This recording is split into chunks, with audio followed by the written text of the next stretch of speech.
The Science of Magic with Gwilda Wiyaka is largely an opinion talk show. All opinions, comments, or statements of fact expressed by Gwilda Wiyaka's guests are strictly their own and are not to be construed as those of the Science of Magic or endorsed in any manner by Gwilda Wiyaka, Relmar McConnell Media Company, its affiliated networks, stations, or employees.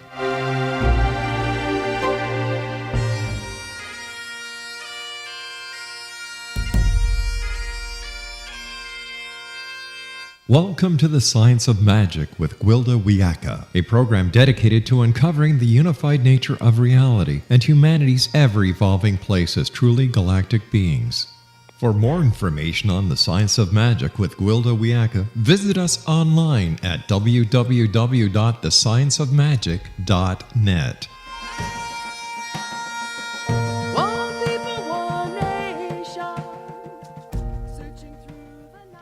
Welcome to the Science of Magic, a place where science and magic come together to transform fact into evolving truth. We're coming to you through the leader in paranormal and alternative science programming, the X-Zone Broadcast Network, xzbn.net, and can also be found on our website, thescienceofmagic.net. I'm your host, Gwilda Wiyaka. This hour we'll be exploring dreaming awake. The dreamscape has always been a place of power for me. As a child, I was an avid dreamer, having dreams so vivid and real, I would mistake them for reality. Like most children relating a dream to adults as if it were an actual event, I was told, no, Gigi, it was just a dream. That didn't really happen. I later recognized it simply hadn't happened yet. As an adult, I adopted the practice of recording my dreams in a journal by the bed. Each morning, armed with the journal and a dream interpretation book, I'd go over dreams from the night before to decode their meaning. Not only did this practice put my personal processing and spiritual evolution on the fast track, it led to the understanding that many of the dreams were actually prophetic. As I worked with dreams and related them to the events of waking life, I found that while the dreams could be precognizant, they were not set in stone. Rather than being a victim of what was coming, I could choose to take a different track when I saw the events unfolding indicated a foreseen outcome, not to my liking. I learned to work with intention and bottom line in relationship to my dreams. I would decide what I wanted and under what circumstances, and then record it in the dream journal. Subsequent dreams indicated the path to my intention, while others warned of upcoming events blocking me from achieving the goal if I didn't change direction. Anytime I experienced a déjà vu, I'd run to my dream journal, comparing it with what was happening in the dreams. The déjà vu always aligned with something in the dreams, serving as a marker. Every déjà vu gave me an opportunity to reevaluate where I was going and if I wanted to continue down that path. The dream gave an indication where the path was leading and the likely outcome that could be expected. Once indoctrinated in the shamanic way, I perfected the shamanic journey trance, which facilitated entering the dream state at will. My dreams became much more directed and interactive, both in journey and in sleep. Often I communed with other people in my dreams. After observing this phenomena, I realized I was actually working with others at night who, like me, had chosen to be of service during our evolving times. I've developed the ability to consciously return to theta in order to continue a dream as an active participant. I'm able to visit places and people I've no way of knowing, yet can later verify as real. Over the years, I've deepened my dream practice. I can tell if someone emotionally close to me is in distress or receive warnings of negative potential approaching the lives of my loved ones. By setting the intention to do so before bed, I compose songs and write entire books from dreams. Information accessed in this manner is well beyond what I could bring forth using the conscious daytime mind. In my sleep, I frequently visit loved ones who have crossed. More sentient in sleep than in waking, I'm unencumbered by time and space. I have access to many more realms and dimensions. In effect, my consciousness becomes much more expanded. I'm actually dreaming myself awake. Dreams are so much more than we give them credit for. We spend 1/3 of our life in the dreamscape. But what exactly is a dream? Our guest this hour, Mark Stavish, the Director of Studies for the Institute for Hermetic Studies, is a lifelong student of esotericism with over 35 years' experience in comparative religion, philosophy, psychology, and mysticism. Mark is the author of nearly 20 books, which are popular in several languages, including French, Russian, Portuguese, Spanish, Polish, Esoterian. Mark has been a consultant on numerous media projects. After this commercial break, I will introduce Mark, and together we'll explore dreaming, spiritual enlightenment, and the evolution of consciousness. So don't go away. You're listening to The Science of Magic.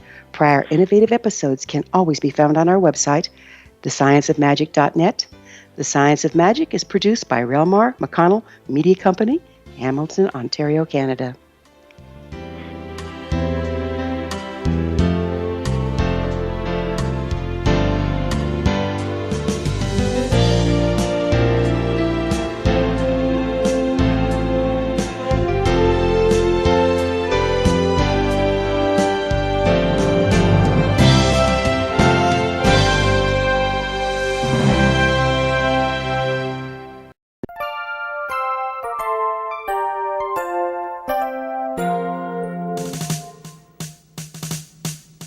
Though the world seems in turmoil around us, let's not lose our way.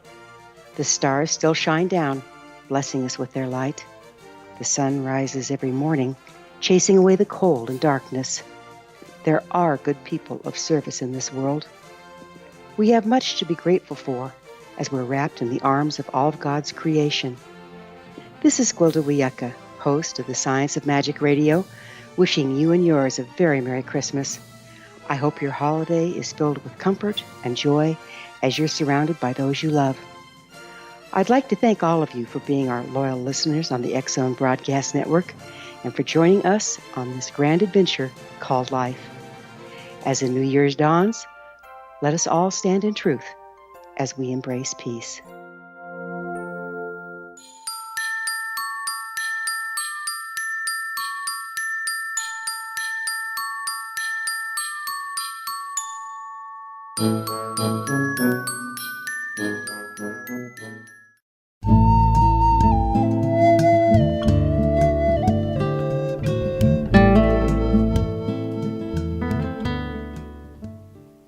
Welcome back. This is the Science of Magic, dedicated to unification and evolution of consciousness. I'm your host, Gwilda Wiyaka. Our guest this hour is Mark Stavish, author of 20 books on the esoteric and director of studies for the Institute for Hermetic Studies. As a graduate of King's College in Theology and Communications and Rhode Island College with a master's degree in counseling, emphasizing psycho-spiritual modalities and psychosynthesis, Mark blends tradition with modern research in the application of esoteric psychology. His website is, let me spell this out, HermeticScientiste.org. Mark, thank you so much for joining us on the Science of Magic. Well, thank you very much for inviting me. I'm going to hit you up front with a tough one, Mark. What exactly is a dream? Yeah, well, I don't know.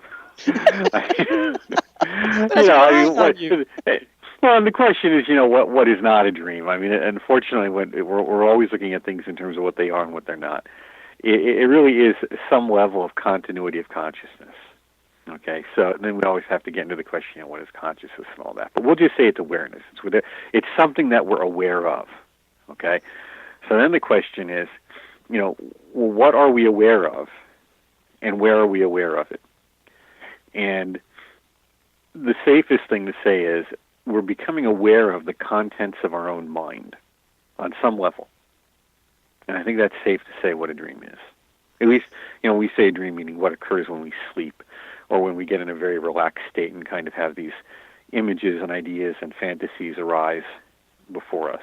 Because some people dream, they have a light dream. They may sit down in a chair or lay down on a couch and they begin to dream very lightly. That's a dream too.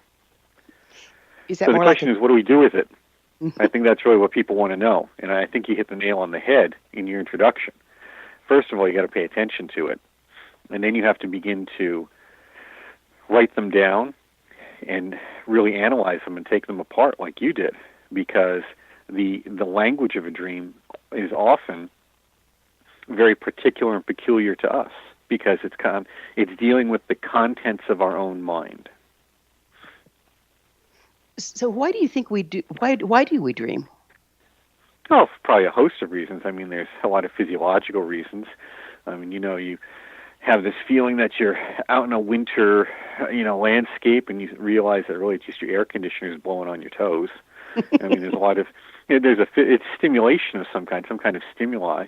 But many people suggested that we dream because we have unresolved problems during the day, and that we're trying to work them out somehow.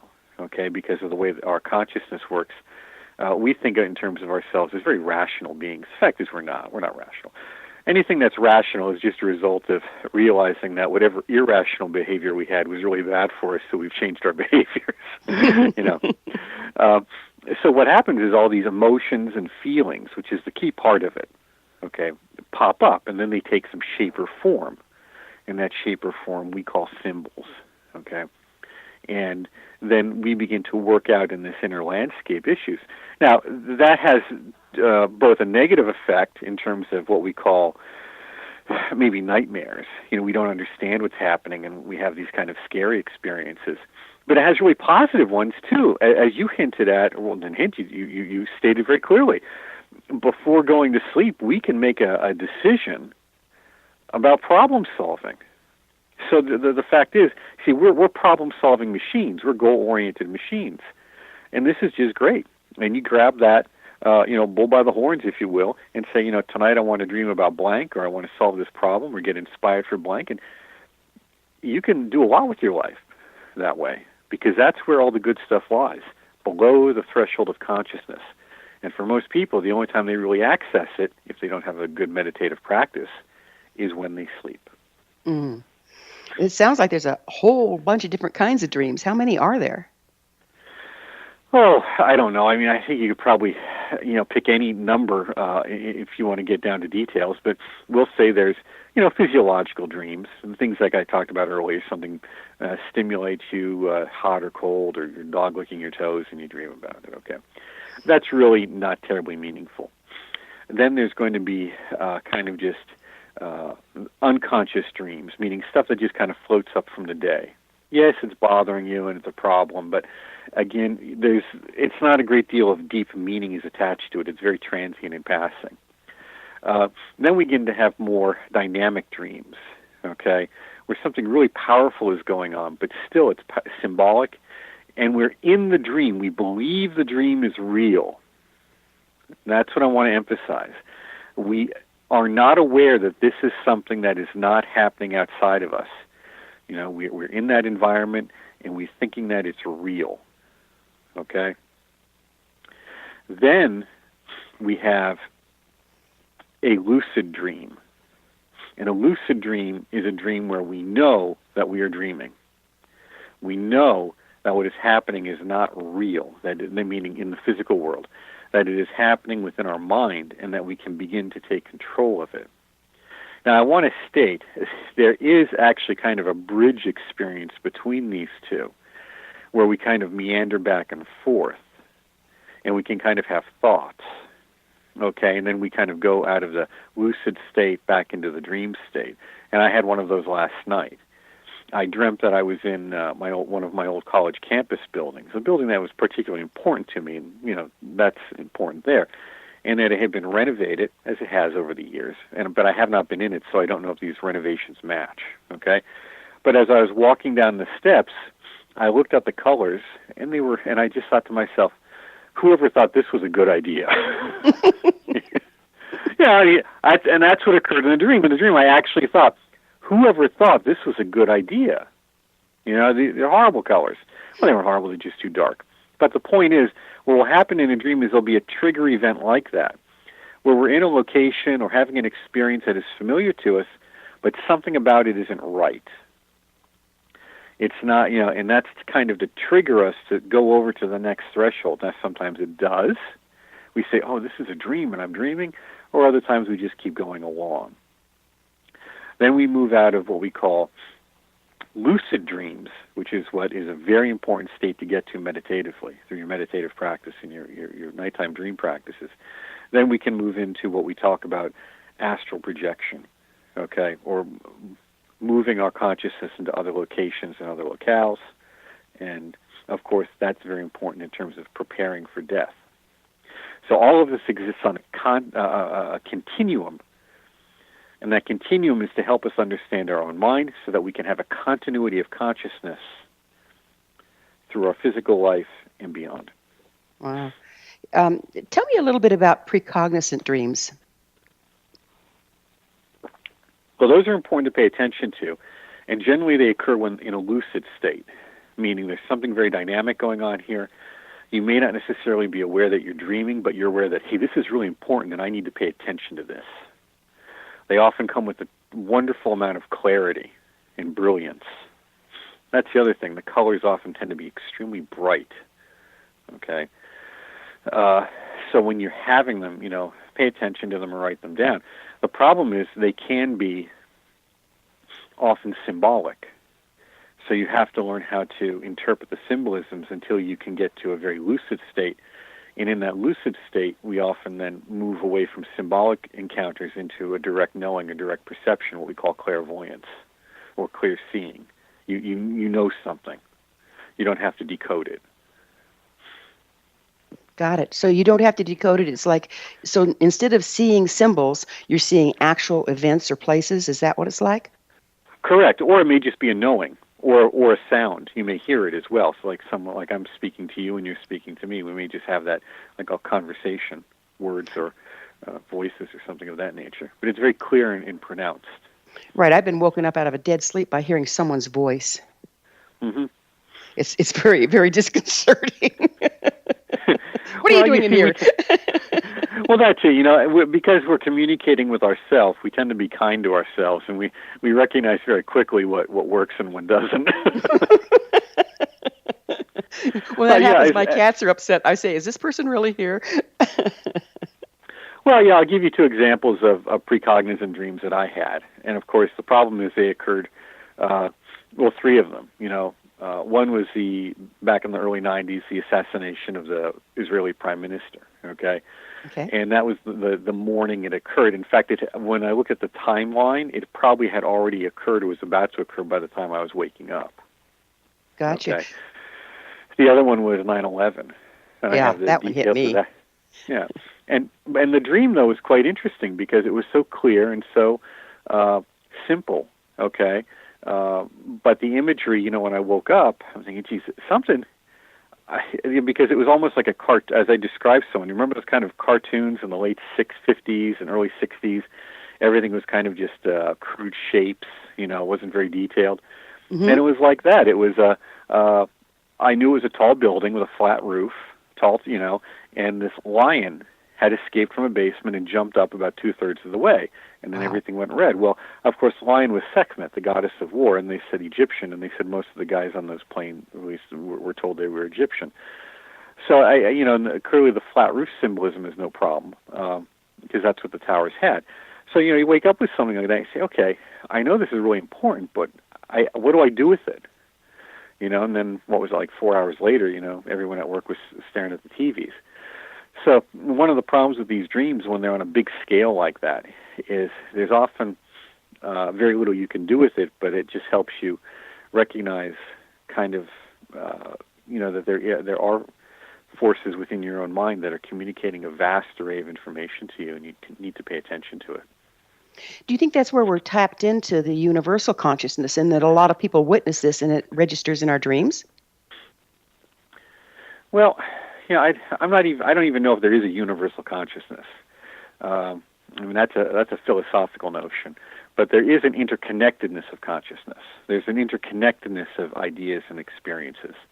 So I think that somehow, whether it's through that interconnectedness or through a common pool, we're able to perceive things. The question is, how do we pull it through? There's the chance that we know, for example, we know that those were planned events, and the people who carry them out had very specific notions of what they were going to do. So that exists, okay, in that, we'll say, in that pool of consciousness or in the interconnected web, if you want to call it that. Now, how is it that then my mind reaches out and accesses that, and then once it accesses it, then how does it then translate it to me? Why is it not coming through clearly and precisely just as it is in their minds? You see, what are the filters then that we have within ourselves that prevent us from seeing things clearly in that clairvoyant state all the time? Amazing. We're going to have to take a short break. On the other side, I would love to talk about the difference between, or the similarities between, dream clairvoyance and waking clairvoyance. Mark and I will return to our discussion after this short break. We're coming to you through the land of leading-edge paranormal broadcasting, the X-Zone Broadcast Network. Don't miss the other fine shows and hosts on xzbn.net. You're listening to The Science of Magic, thescienceofmagic.net. I'm Gwilda Wiyaka. Mark and I will be back, so don't you go away.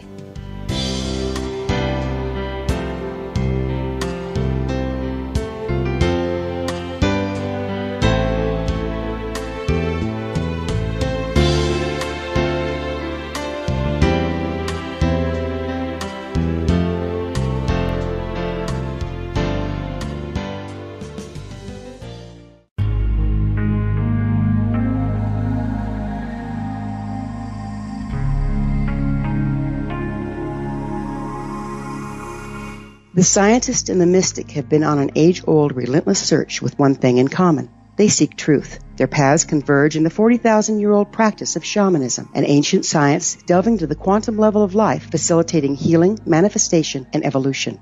I'm Gwilda Wiyaka, the founder and director of Path Home Shamanic Arts School, a unique Colorado State-certified occupational school, training shamanic practitioners and teachers. We also provide classes for empowering personal lives through shamanism. Our certification classes are in week-long segments enabling international participation, and online classes and long-distance shamanic healing sessions are available. Come discover the science of magic in the limitless world of shamanism. www.findyourpathhome.com.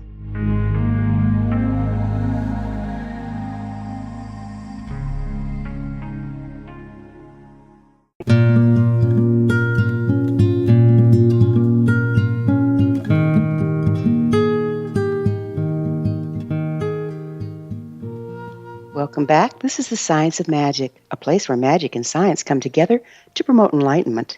I'm your host, Gwilda Wiyaka. Our special guest this hour is Mark STAVISH, author of 20 books on the esoteric, director of studies for the Institute of Hermetic Studies. Mark, we were just talking about being clairvoyant or clear-seeing in dreamscape as well as in waking time. How do they relate and how are they different?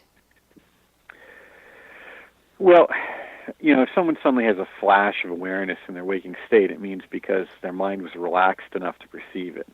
And often, we don't often recognize that. Now, if you do say to someone, I always get my best ideas when I'm in the shower or doing my dishes, or that great idea that flashes into your mind when you're sitting there at the red light, that's because you're just relaxed.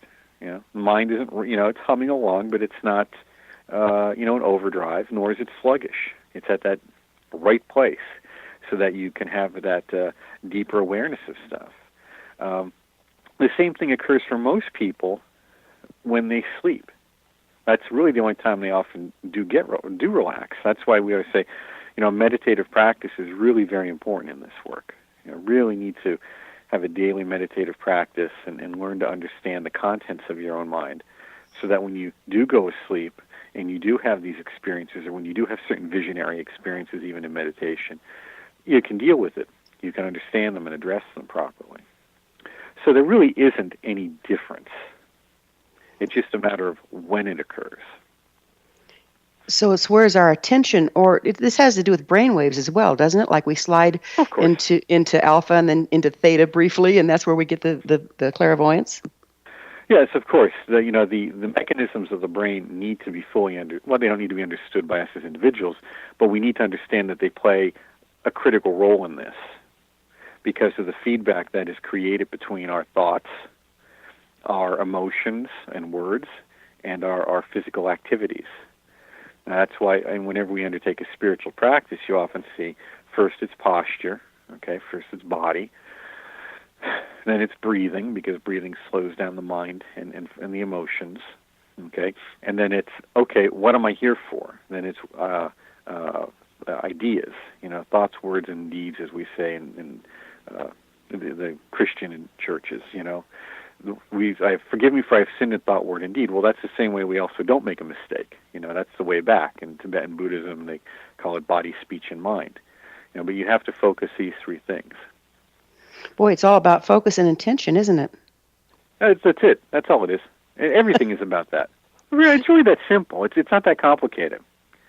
We're just we're just lining up all the pieces. There's only three of them. And we're all scattered as it is. Yeah, that's pretty much it. Yeah. It's like as soon as you grab one, it's like having marbles on a tabletop that's moving. As soon as you get one, the others roll off, and you got to grab them. Yeah, it reminds me of a bag of cats. That's it. Yeah. So through meditative practice, or in my case, through shamanic discipline, we can actually learn to control and or participate in our dreams. What do you think is the best way for a person to start to do that? The meditative practice or participating in their dreams? The participating in the dreams, because I believe have ascertained that it's pretty doggone important. Oh yeah, just I wrote in Between the Gates, lucid dreaming, astral projection. This is that you begin at night in there, and we have a monograph out there on how to develop your psychic abilities. There's discussion about dream practices in there, and I think I even touched upon it in my book on alchemy. And really, the first thing is to begin when you're there at night and you're in bed, is to recognize and fully affirm that tonight you will dream. Okay, just you fully affirm it. Tonight I will dream, and I will recognize that I am dreaming. That's the next phase. I will recognize that I am dreaming. I will take control of my dreams. That's the lucid phase, and I will remember them upon awakening. Now, there's another part in there, but that's the short version, okay? Because that's the stages that we want. Now, you may not recognize that you're dreaming. You may not take control of them lucidly, but you'll start to dream. You see, you get the ball in motion. You start the process. And then you'll notice, after a month, you know what? Certain times of the month, during the lunar phases, I dream more actively. Certain times I've had some lucid dreams now. You see? Peaks and valleys, peaks and valleys. Mm. You just keep at it. And then you can begin to do what you talked about. Tonight I will dream, and I will find a solution to this problem. Or I will be inspired to, create blank. And you keep that up, and the more you do it, the more you'll get out of it. In this process, Mark, how important is journaling your dreams, night dreams, as well as the events of the days? Well, it really is critical, because one of the problems folks have is they don't understand what their dreams mean. They're too close to them. And in some of the writings that I've done, I've detailed, different methods for analyzing a dream, how to step back from it and really understand the symbolism for what it is. But, one of my teachers, Jean Dubuis, who was a French alchemist as well as an engineer in his day-to-day life, he had pointed out that often dreams don't take place sequentially, meaning what you dream on Tuesday doesn't necessarily have anything to do with what you may have dreamed on Monday. That the dreams can often follow a pattern that we call in alchemy and Kabbalah known as planetary hours. And this has to do with for what your listeners might understand, is kind of like astrological influences on our dream life. That's hugely important. I've really taken note of that, because I don't have to, but I choose to follow astrology because I work with people, and how the astrological influences on my clients is very profound and kind of dictates what's coming up for them in any given moment. And as I started following astrology, I started noticing for myself as well how the dreams and the astrological influences really dovetail together. Well, yeah, and the big one is the lunar cycles. Almost everyone notices that. When the moon is waxing and going to full, that's when they find a lot of dream activity kicks in. Okay, that's good. But now, are you dreaming predominantly on, we'll say, Friday nights? Are you dreaming predominantly on Wednesday nights? How does this relate to the day of your birth? Were you born on that day?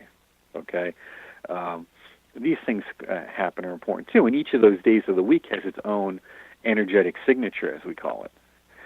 So, the energetic signature of that day will determine the energetic content or quality of the dream. Got it. It's as people are listening to this, it sounds like, oh, that's so detailed, and do I have time to do this? And journal and make sense of the metaphors. But really, this is the gateway into totally different realms, isn't it? It is. I mean, look, you're going to sleep anyhow, so it only takes a few minutes before, as you're falling asleep, to prep your mind for the experiences you're going to have.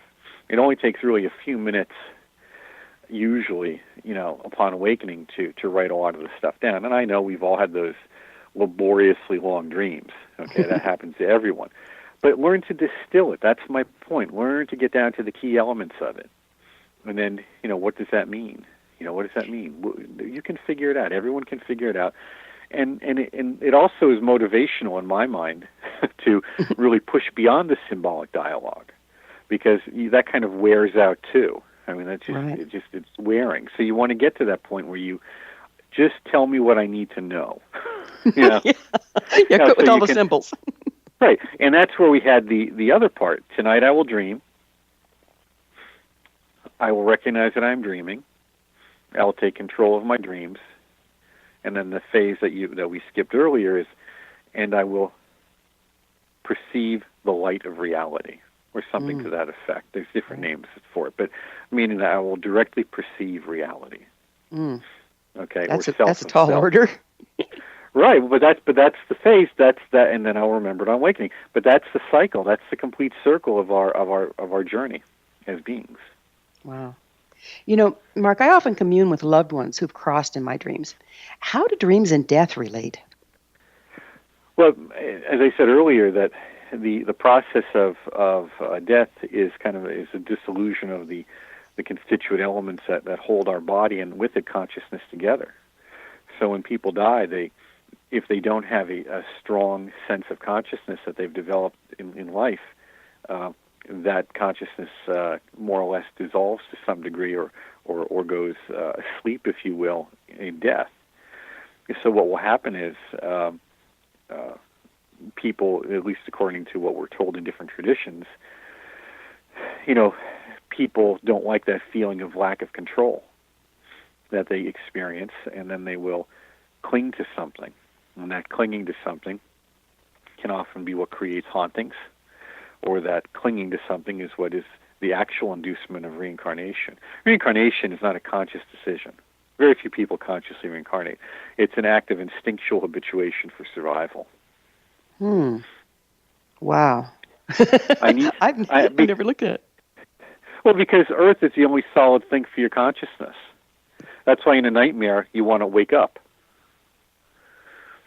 Wow. Yeah. Amazing. So by doing these practices, you're able to enter into the invisible and have stability to your awareness and not be bothered by things, just as you would walk down a street and not be bothered by, maybe what is unsettling sights and sounds and smells there. Well, this starts to navigate it. This starts to really make sense to me as to why a deep part of shamanic practice and many other practices, Buddhism and everything, is to help the dead to cross, to have a provision, to give the person something to hold on to as they start to transcend this reality. That starts to make a lot of sense there, doesn't it? Yeah. Yeah. Yeah, that crossing is tricky, and when doing different so-called journeying, we're doing a combination of things too. We're looking into our own mind. We're journeying sometimes inner with the mind of another person or people, although that tends to be rare. You have to have some good experience to do that. And then, of course, you can journey, for someone else. Just as we talk about in shamanic work or in different Kabbalistic work, alchemical work, you can do that as well, and to acquire information or experiences to help them. But it's not always pleasant. I mean, this is the reality that we have to accept about whether it's life on Earth or life after death. It's not always pleasant. So then how do we get enough control to keep it pleasant? And that's what enlightenment is about. Wow. is recognizing the fundamental nature of our own mind. And with that, once that's done, then you know what it's meant by a saint can make a heaven of hell, because it's about their own mind. Or as Jacobemus said, heaven and hell are all within us. No wiser words were ever spoken. It certainly is an inside job, isn't it? Mark and I will be back shortly. We're going to take another commercial break. This has just been riveting. I'm really excited to talk about evolution of consciousness and the dreamscape. You're listening to The Science of Magic, thescienceofmagic.net, the place where altruistic professionals of science and the esoteric create common ground for the betterment of our world. We're brought to you by the leader in paranormal, spirituality, and parapsychology programming, the X Zone Broadcast Network, xzbn.net. Don't go away. Mark and I will be back on the other side.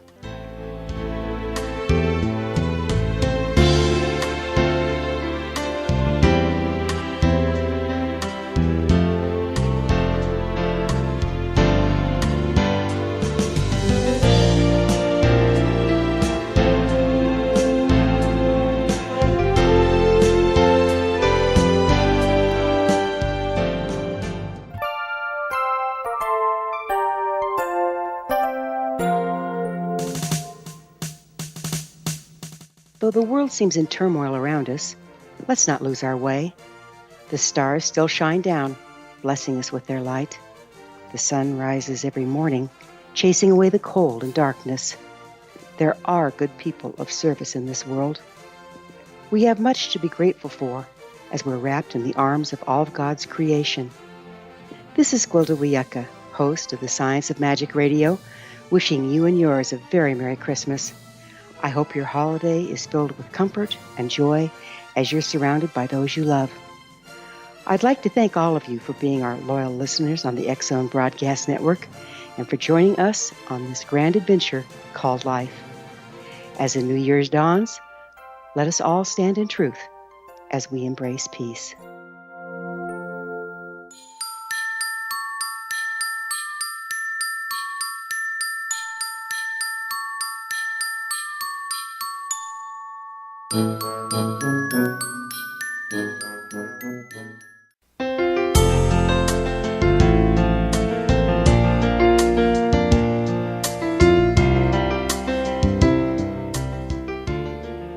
Welcome back. This is the Science of Magic, bringing together gifted people of service to the world.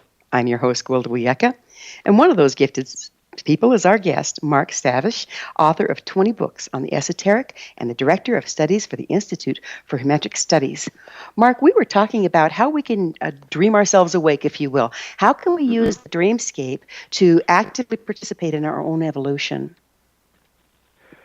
Well, first of all, as we said earlier, that this is just a critical part of our lives. We're asleep. Our bodies sleep, but our minds don't.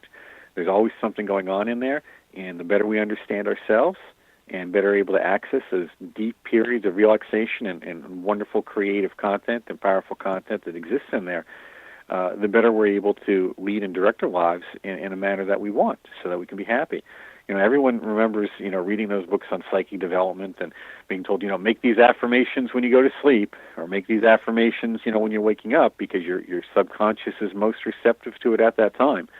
And that is part of the point. It's the receptive to, we're constantly taking in information and ideas, but now it's up to us to be selective about it, to direct it, and to process it in a manner that is beneficial to us. So we have to decide and take control of our lives and say, what do I want out of my life? What is it that I want to experience? And those dream experiences are a way of accessing that energy and that power even more deeply. It's amazing. Few of us even realize that we actually have the choice. We just kind of ride along, victim of our own unconscious intent. Mark, before we get much further into this last segment, would you please tell our listeners how they can get a hold of your wonderful works? Well, it's very simple. All they have to do is go to Amazon.com. And look me up. It's Mark STAVISH. We've got a lot of stuff on there.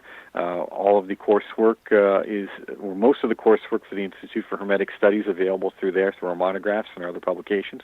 We've got probably, I don't know the number now, but well over 24 videos on YouTube, Institute for Hermetic Studies channel.